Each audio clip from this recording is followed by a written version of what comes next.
All right. Hi, everyone that's on our broadcast. I'm here with Rick Birt, our CEO of SADD. My name's Kevin. I'm one of the field staff out in California. So if it's your first time using this GoToWebinar, thank you for your patience for with us and trying to figure out how to do this all virtual working. Just want to let you know some of the functionality that you have. So you do have a chat function located on me. It's on the upper right. It should be located somewhere probably upper right, upper left of your screen. If you have any questions, feel free to use any of the functions, type a question out to us, and we can answer them and whatnot. So today, what we're doing with the CEO, we're just gonna have a small little conversation, talk about SADD, talk about the different ways that you as teachers and educators out there can be engaging with your students, and just really just sharing what SADD is and how we can really come together in these trying times like this. So feel free to treat this kind of like a conversation. If you have any questions, please share with them. We're here to talk with you and whatnot. So yeah, anything you just want to introduce yourself, Rick, and we can go from there. Yeah, absolutely. Thanks, Kevin. And hello, California SADD. It's really great to be with you here today. I have had the pleasure of being involved with SADD, I guess for almost 15 years. I grew up in small town Ohio and came to know SADD through being a SADD student myself. All 4 years of my high school time, I then went on to be a member of our National Student Leadership Council, then our national president. I spent some time working for the Ohio Department of Public Safety and the Ohio Traffic Safety Office during my years in college, working with them on a number of teen-related traffic safety projects. Went on to work for another youth organization that works in teen traffic safety, and then came back to SADD, where I've had a couple roles, and have been our CEO now for 2 years. So I see SADD as being an incredible opportunity, really to take passion and turn it into action, because regardless of the issues that you're facing in your school, regardless of the issues that you're facing in your community, there really is a place for everyone at SADD. Everyone who is a young person who wants to make a difference, everyone who is a parent or a caring adult who cares about the teens in their lives, the teens in their community, the broader community at large, because we know that it truly does take a village to raise a teen, and the ability that teens have to access health and safety programming really does impact all of us. So SADD is a really unique phenomenon in that we're in all 50 states. We have an incredible team in California. So shout out to Kevin and the rest of our California team for the great work that they do. To me, it's a reminder that no matter where you're coming from, whether it's from Sacramento, San Diego, from Portland, Maine, Tampa, Florida, that there are an incredible amount of youth, the majority of youth who really do want to make a difference, who want to keep their friends safe behind the wheel, and SADD is a place to do that. Yeah, thank you, Rick. I mean, it's really great to see someone who came from like high school chapters, working with high school chapters to a state level, now working in SADD nationally. I know I can definitely empathize being someone who was also part of chapters when I was in Right. high school. I think we might have just missed each other. I was involved with SADD 2009 through 2013. That's when I Yep. graduated. Gotcha. So from there, always working with youth to being part of the field staff now, you're really great inspiration for folks like us who have been in SADD since we were in high school. So I'm kind of curious, from the state level and now at a national, I'm sure each of the states have their different challenges. Coming from Ohio, are there any challenges that you saw specific to Ohio, or maybe some that you've seen that are all shared within the whole like SADD nation? Yeah, I'll say D, all of the above. There certainly are nuances that every state, I'd even say beyond that, that every community has, because, as I've said, if you've met one SADD chapter, you've met one SADD chapter. So every SADD chapter really is a good mirror to, or a good window, if you will, to what's happening in that community. And certainly the versatility of the programming and the offerings that we have through our partnerships. We're so thankful to the Office of Traffic Safety and Alcohol Beverage Control Commission in California for their support to allow us to have these programs and have operations like this. So I think what's unique about SADD is that there are those, intricate things about each state, but then there are overarching themes, right? When we're thinking about traffic safety, almost every young person travels under normal circumstances. I know we're not under normal circumstances now, but almost every teen travels in the course of their day, whether that's on public transportation, whether that's in a vehicle, whether it's as a pedestrian or a bicyclist. Our lives are built around the concept, again, in normal circumstances, of getting from point A to point B. And so thinking about mobility safety is something that, is the heartbeat of what SADD is. SADD was started really as a movement back in 1981 after a small town in Wayland, Massachusetts, or a small town that is called Wayland, Massachusetts, lost a number of teens in separate alcohol-related crashes. And from that idea that an empowered young person could and would make a difference, SADD started and continues to grow all across the country. So I think California, has some unique things different than Ohio. You guys have a little bit of better weather, particularly to our friends in Southern. You probably don't have to worry about a lot of snow days and winter weather driving habits. But then, you've also got some other unique things that are culturally different and that are also physically different. Even the concept of, using public transportation in a lot of Ohio is a foreign concept because there aren't mass transit systems. That's not going to be the case in some parts of California. But then also in other Mhm. parts, particularly we think about the Central Valley areas, it's a similar feel, more agricultural, more farmland.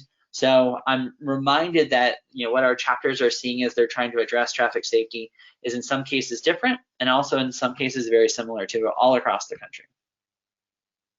Yeah, no, there are definitely a lot of people that I've met from college who are from like San Francisco or some parts of Los Angeles that don't have the licenses at all. Yeah. Versus me, so in SoCal, next to San Diego, if you don't have a car, it's like, what are you gonna do? Or how are you gonna get around? Right. You're if I were to rely on public transportation here, it'd take like an hour to get anywhere. Yeah. Uh, Yeah. yeah, so it's there's definitely a lot of similarities, but especially with our youth, I think a lot of youth can tend to have more risky decision making when it comes to being on the road, feeling like we're invincible, and then finding out very suddenly that we are not.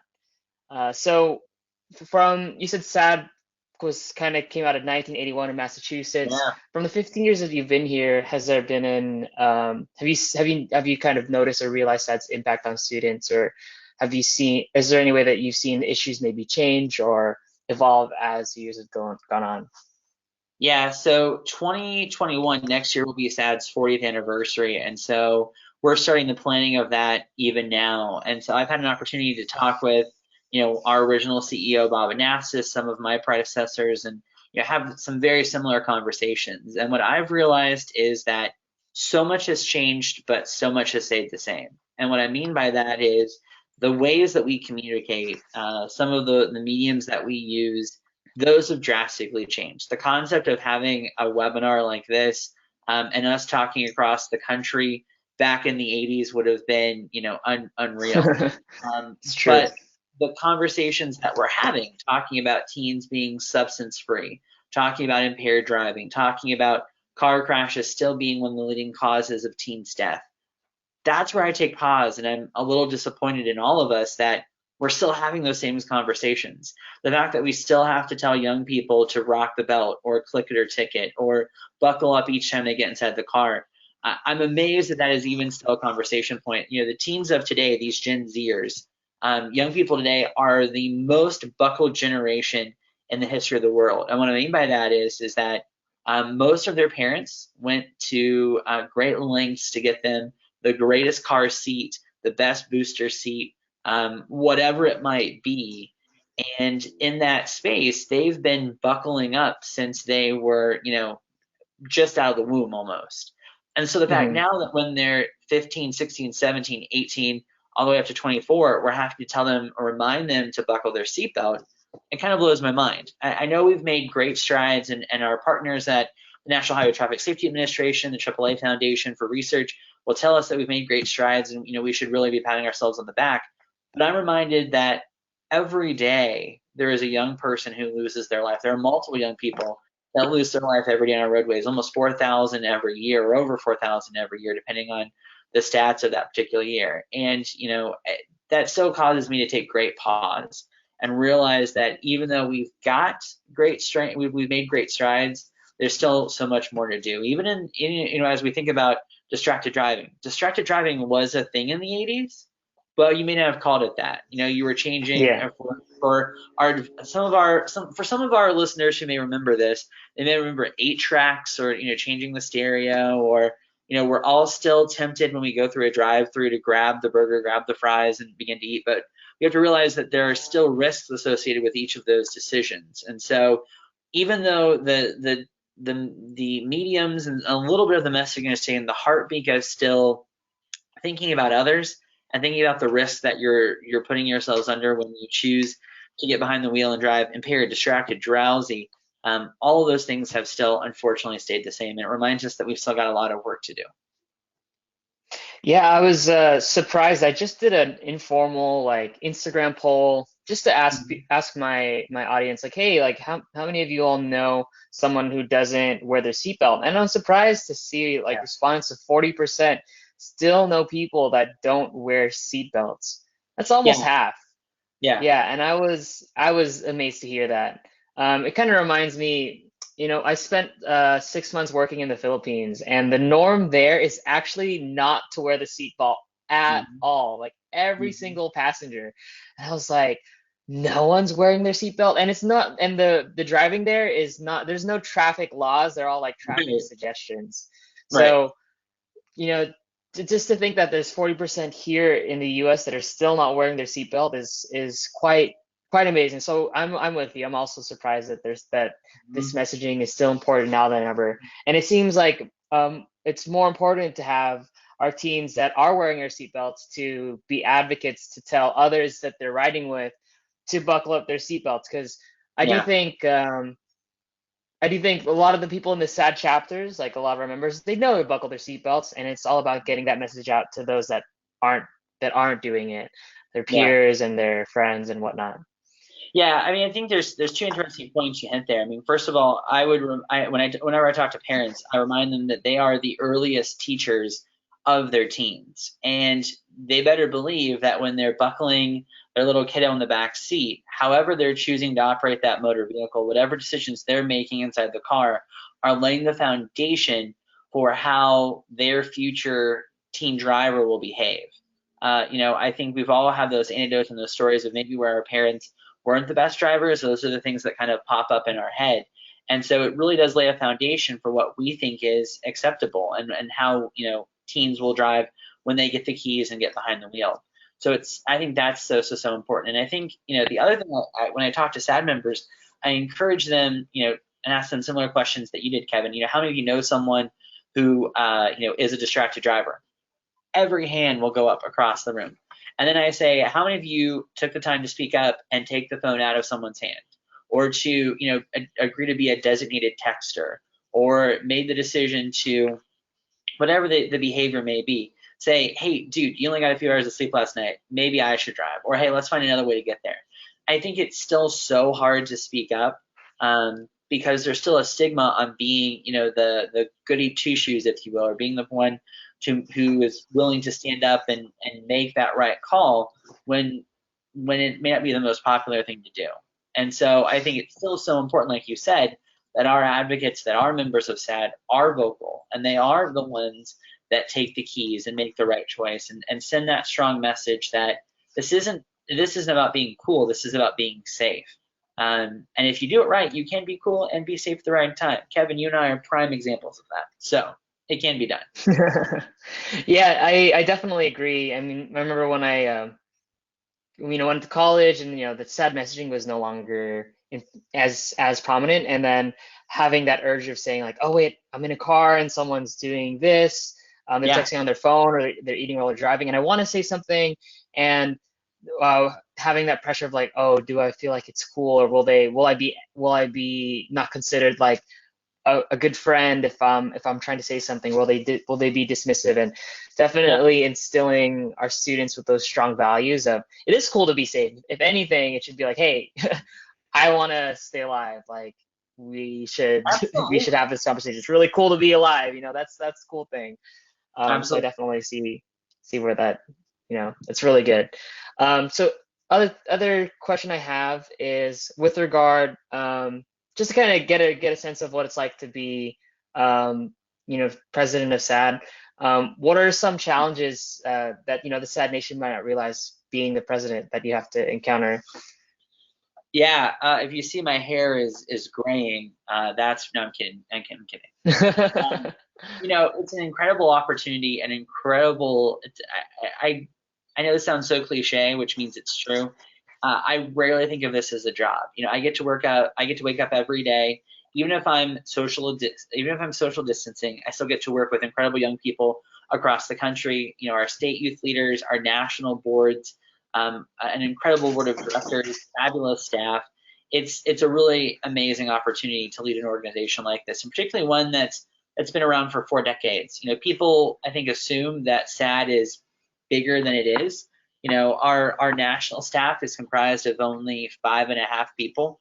Our field team across the country, we have about 30 state coordinators.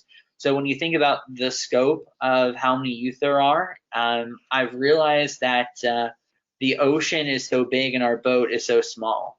So we have to really paddle hard to feel like we're making any difference in what's happening. So I think the first thing that is unique is that SADD, it's a brand in itself. Everyone knows the logo, knows the organization, but helping find resources to match the mission, and particularly the scale of the mission, is always a daunting challenge. I think being current and relevant is sometimes something we have to wrestle with. Talking about some of these issues, particularly in times like this, talking about traffic safety is so important, but that's not going to be trending right now in the midst of a public health epidemic. So how do we make our Mhm. messaging and our content not only relevant, but also something that teens are going to want to be a part of? How do we position SADD not only in the eyes of youth, but also in the eyes of all of these other stakeholders to be a relevant force for good? That's one of the unique things about my role is I get to go from talking in formal conversations like this to having meetings with the First Lady of the United States and with the Secretary of Transportation and with other key decision makers. And so how do you pivot your messaging in a way that resonates with each one of those audiences? To parents in Des Moines, Iowa, to parents in Glendale, Arizona. That's always a challenge. And then also trying to figure out what's next. What is the next issue that young people are facing? And luckily, because we are so student led, we sometimes know what those issues are before teens even realize what they are. So getting ahead of the curve and staying relevant, in that space, always a challenge. And then lastly, if we do our job right, Kevin, we will put ourselves out of a job.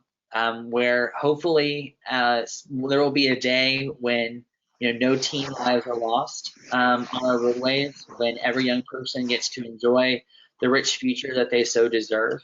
And as I sit in meetings and I look at the stats and I look at the data, I'm always humbled by the fact that every single dot on that chart, every single number on a piece of paper is a life and a story and a family that has been forever changed so often just because of one choice that one person made, whether that was the teen or that was someone else in their inner circle or some other person who forever changed the course of their life.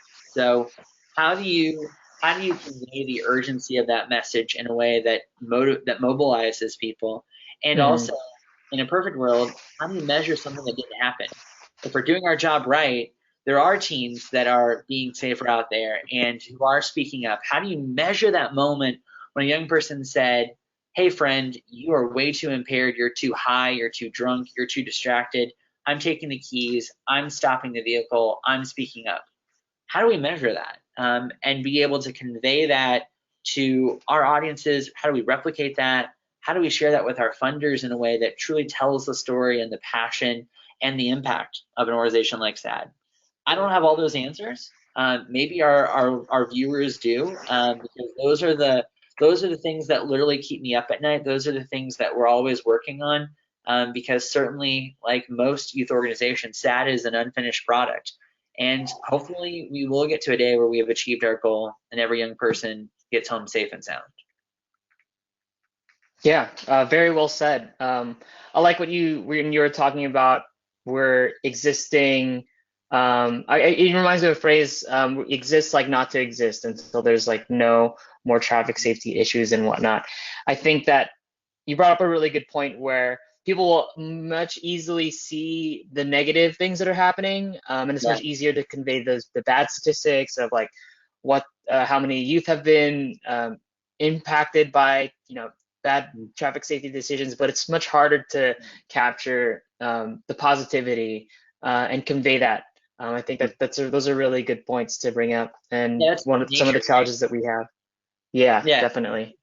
human nature. And I think particularly when you're dealing with young people, whether you go back at any point in our history, you can go back and see where youth have always been canonized as almost the troublemakers, the challenge, the whatever the word you want to put there, but the lower element of society. And I've been so impressed where I think I could be wrong, but I think some of that is turning. I think some of that's happening with millennials and certainly with Gen Zs as we begin to take positions, begin to take leadership roles within our society. I hope that's changing because I truly Hmm. believe we can't impact the issues that face youth without involving youth. And I think that's why the peer-to-peer approach that SADD brings to the table is so successful. Certainly, there's a role for law enforcement. They should be a last resort. There's certainly a role for our judicial systems, should be a last resort. But investing in prevention, investing in programs like SADD, I think are so important to not only addressing the issues that we're talking about here, Kevin, with traffic safety, but also building up an engaged and productive next generation who will hopefully take our jobs, who will hopefully, lead SADD Hmm. and lead civic organizations to do even bigger, better, and brighter things in years to come. Yeah, definitely. I think that investing in youth is something that I've been doing since since high school and through now, especially. I think that the youth have a Yeah. future, and being able to change that narrative from oh the youth are like negative and there's stigma to really being positive, especially in times like this where a lot of the old ways of doing things haven't necessarily been working out, and we're looking to the youth for answers and looking to them for inspiration. And speaking of millennials, I'm like one of the youngest end of the millennials, and we're getting old. We're no longer young people at this point. The Gen Z, Right, they're they're the ones right, that are the young right, people now. right, Uh, right. so When I'm thinking about going to bed at 10 o'clock, I'm like, wow, I am old. But I'm okay with I'm okay with I'm okay with that too. A good night's sleep makes me it. feel great in the morning. So one last question, and then we'll open it up for questions from our audience. So just to kind of give you a nice feel good, what are some of your best experiences that you've had like with SAD? Oh, there have been a lot of them. I will spare you all the stories and all the adventures, but there's one that always comes to mind. I was standing in the Nashville airport, getting ready to fly back to DC, and a woman came up and tapped me on the shoulder, and she said, "Excuse me, do you work for SAD?" And I was a little panicked at first, and I think she could see the panic in my face. I thought, do I just ooze of sad right now? And so I said, yes, how did you know? And she said, well, you're wearing a sad polo, you're carrying a sad book back, and you've got a sad, banner with you. So we both fell out. And I said, yeah, I do. Are you familiar with the organization? And she said, yes, I am. Actually, it saved my life. And I said, can you tell me more? Let's step out of line. Please tell me more. So she began to tell me that she was a teen that was in a family that moved around quite a bit. And when she was in high school, she moved to a town and she was the victim of just atrocious bullying. She was physically assaulted. She was teased. She was teased for how she looked, who she loved, how she acted. She just could not win in any social circle that she found herself. And so after years and years of this physical emotional abuse, in her sophomore year, she actually made a plan to go home and take her own life. So one Mm, Friday, she began to clear out her locker because she did not want her family to have to go back to that school, which was such a place of torture and pain for her. So she was clearing out everything, and then she was going to go home and enact her plan. And as she was about to wrap up, a friend came up to her and said, "Hey, what are you doing?" Yeah, she dismissed it as just doing some cleaning and whatnot. And her friend said, well, are you going to the SADD meeting? She was taken aback. No, why would I go to that? She's like, well, no, just come to the SADD meeting. Come to the SADD meeting. This friend had never invited her before, but for whatever reason, she would not take no for an answer on that day. So she went to the SADD meeting, and so she thought, well, I'll do my plan another time. Well, as she got more and more involved in the organization, things got better and better, and she got more involved her junior year. Then finally, her senior year, she became the chapter president, and she decided to go and become a school psychologist and dedicate her time to helping students who feel marginalized, who have pressures in their lives that are, taking away from their ability to be their best selves. And so when we met, she was actually leaving the National Child Psychologists Conference, which was in Nashville. So at this point, she's crying, I'm crying. She's like, literally, your organization saved my life and is the reason why I do what I do every day. So I gave her my card and said, if you ever feel comfortable sharing that story, but do you mind if I share that story? She said, no, absolutely. Please share it, because it's all in that simple ask, that one simple ask of that friend, that fateful Friday afternoon is literally what made all the difference in my life. So I Hmm. think that's a good reminder to all of us daily, that it's the small act of kindness, that it's the simple task of speaking up when you're behind the wheel and saying, hey, I'll change the playlist. Hey, I'll reach for your sunglasses. Hey, whatever it is, it's those simple acts that really do make a difference and really can save a life. Yeah, wow, that's a very moving story. It's really great to hear that, by chance she was able to see you at the airport, and who knows how many other countless opportunities like that Right. have happened that Yeah. we just don't get to hear No, about or we no. don't get to know about. Right. Yeah, and just trusting that's happening everywhere, nationwide, thanks to SAD and all the work that the staff, you, national, and especially the students are putting in. So thank you. I'll now open this up to any questions. If you want, you can text them in. You can text them in the chat, and Rick or I should be able to see them. If not, you can speak it in if you feel so comfortable. So we'll just give you a couple minutes or a minute or two to try to send in a question. Yeah. And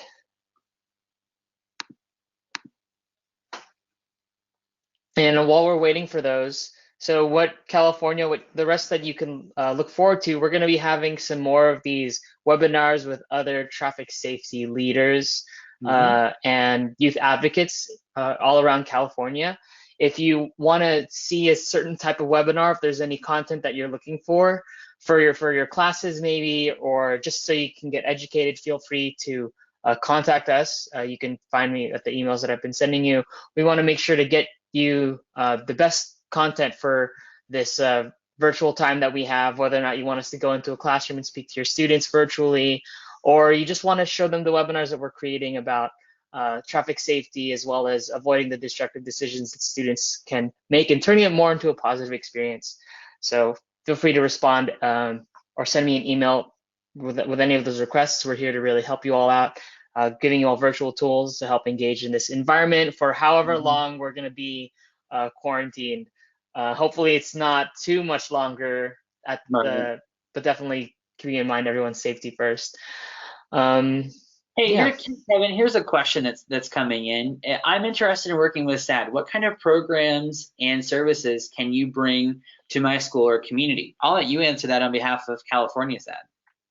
Yeah, definitely. So I'll speak to it as far as the virtual sphere first, and then talk about once this passes, how can California kind of get involved.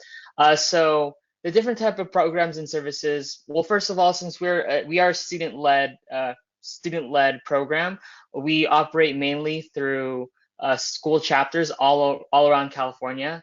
So with regards to virtual, if you're having a virtual classroom that you have, you can turn that into a virtual SAD chapter by registering a chapter online, and you'll get a slew of different resources with regards to different traffic safety programs, as well as health and youth safety programs that are all available on our portal. Just a bunch of different types of ways that you can engage your classroom and teach them fun ways to keep themselves safe, as well as really informative ways that they can make sure that their peers are also keeping safe. So we have that available if you do want to register a chapter.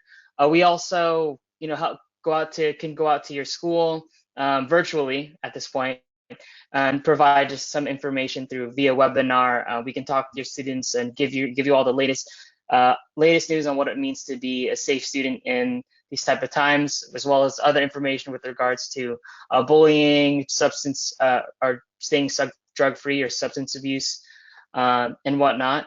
So those are the type of like information that we can provide, as well as like types of workshops that we can do online via webinar. So those are the ways that we would like to engage with your chapter. We can also, once this whole thing blows over, we can come out to your school, do a free tabling. We have a lot of really cool engagements that we can provide at lunch, where we can have your students come over. They can play a couple games and answer a couple questions and receive some prizes. And so those are really fun ways that we like to engage with your students. And then as well as brainstorm with you all how you can keep your school safe. So say you have a chapter out of your school and you want to do a really awesome traffic safety event. We can teach you the organizing tools to work with your ASB, with your local law enforcement, with your local traffic safety office, and try to find ways to bring this message to the rest of your school and not only the students within your chapter. So those are the ways that we'd love to work with you all. All you have to do is send us an email or reach out to us on social media, and we'd love to get in contact and start the conversation. Yeah, I think that's so great. You guys are an incredible force of nature in California. So kudos to you, Kevin, and to the whole California team. You guys are doing great things. I think, to our question here, I think people don't realize the incredible resources that you have, not only for teams, but also parents and the broader community too. So, you guys are really there to be a springboard to help students think of what ideas can be most effective in their own unique school and community. Mm-hmm. Yeah, definitely. I mean, every school, like you said, every school, every chapter is different. You meet one chapter, you've met one chapter. And so we want to work with you all very closely with regards to addressing what are the issues that are affecting your students, because what might be affecting your students particularly can be a little bit different than what's affecting students at another chapter. Right. And SADD addresses all those traffic safety issues. We have some great partners that specialize maybe just in impairment or in distraction, but SADD is unique in that we cover that whole litany of traffic safety issues, from drugged and drowsy driving to impairments to seatbelts to pedestrian safety. So I would encourage our listeners really to think about not only what those issues are anecdotally, but also don't be afraid to get your hands on the data. There's lots of resources at the local and state level to look at what resources or what is happening in your backyard. The California Office of Traffic Safety has a great heat map you can check out on their website to see where crashes and traffic deaths are happening, and then work with Kevin and the California team, with Vicky and Lynn, in other parts of the state too, to think about how can we customize, just like Kevin was saying, how can we customize this programming to be very relevant for our audiences. I know there have been chapters that have done parent teen workshops when life is back to normal, have done law enforcement appreciation events and brought in law enforcement. I know there's still a lot of confusion for a lot of roadway users on the subject of marijuana usage and driving high. That is a DUI offense, and so I think we have to continue to stress that, particularly with young people, because there's a zero tolerance provision in most states where any amount of that impairing substance is illegal and unsafe. So helping teens understand that some of the myths, the misconceptions about impairment, I think is so important too, and something that SADD chapters are doing every week, but especially this week, because this is National Drug and Alcohol Facts Week. And so a lot of messaging is coming out of California SADD National, a lot of our local chapters, all around the importance of staying safe and sober, to refraining from using drugs, alcohol, and tobacco, because all of those are distractions and dangers when you're behind the wheel. Yeah, and we'd love to help you walk through some of these different resources to get your hands on the data, because sometimes it can be a little daunting to look at some of these tools, but that's what we're here for. We're here to help you all, and you don't need to wait till things go back to business as usual to get started. Like for instance, we have our end vaping vlog and meme contest where students can win up to $2,000 to just by sitting on their computer or going on their phone and creating a meme or a vlog that that talks about the impacts of vaping and trying to end vaping. So a lot of really cool opportunities, and we're here to to strive and help you with that, help you through them, and to really, again, it's all for the safety of the students at the end of the day, and to help empower them to be great student leaders. So feel free to reach out. So yeah, thank you for that question. This has been a great conversation, Rick. I really do thank you Yeah, for taking the time to teleconference around the nation and be able to yeah, talk about absolutely. stuff like this. This is really cool, and it's going to be a great resource for all those in California and anyone else who wants to tune in and see the rest of the recording later. Awesome. Thanks for having me, thanks for having me, Kevin. Thanks, California SAD, for chatting with us today. Thank you. And if you have any other questions, again, just feel free to email us. We'll get to you, and we'll work out however we can continue to serve the students. So thank you. See You you guys have a later. great You too. Bye bye.